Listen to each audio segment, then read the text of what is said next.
So in the limited time we have left, we have a viewer from Rock County. That would actually be you, Senator Weber, but I'm going to pick on somebody else because it's sort of a universal question. You'll get your chance. But this viewer wants to talk about roads in southwestern Minnesota are in the worst shape in the 5-state area. Taxes are the highest in the same area. I think it's more generally a question about what do we do about transportation and what's likely to happen in this session. Let's start with you, Representative Howe, and we'll go around the table this way. Well, I've been served on the Transportation Conference Committee the last 2 sessions, trying to get a transportation. I've served on the Transportation Committee my entire time in the legislature, and it's disappointing to sit here and struggle to get a transportation bill done when we know that we need one. I've proposed a little different twist to the way we do things. We're one of a few states. I think there's 33 states and the District of Columbia that uses some of their general fund dollars to fund their transportation system.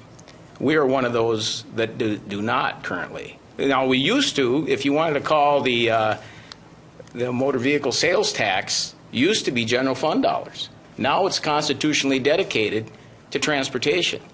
And I made a proposal a few years back to actually take the sales tax on motor vehicle parts, which are transportation related, and dedicate that to roads and bridges.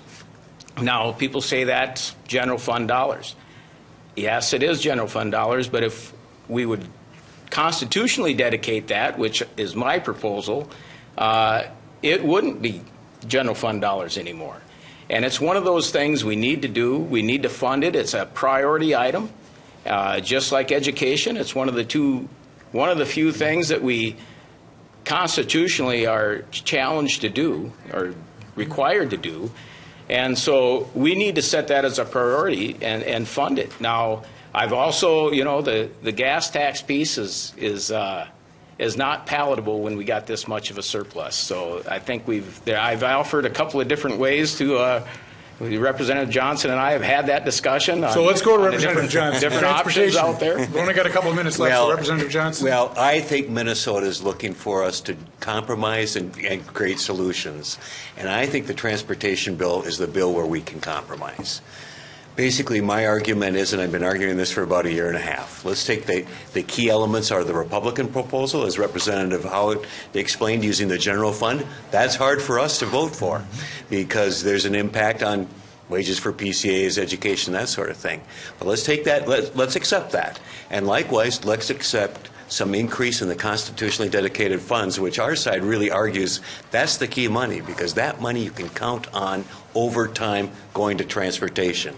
Let's take equal amounts from the general fund. Let's take equal amounts from, it can be the gas tax or the tab fees. This is similar to a program that the Minnesota Chamber of Commerce and some labor unions are supporting. Let's make that compromise. I think Minnesota would be really impressed if we did that. And I'm still working for that. I had a number of conversations today about that. I think it's possible this session, and I think we should do that. So that's the compromise. Senator Clausen. I always start out the conversation with setting the table a little bit. Minnesota is the 12th largest geographic state. We've got the 21st largest population. We've got the 3rd largest road system.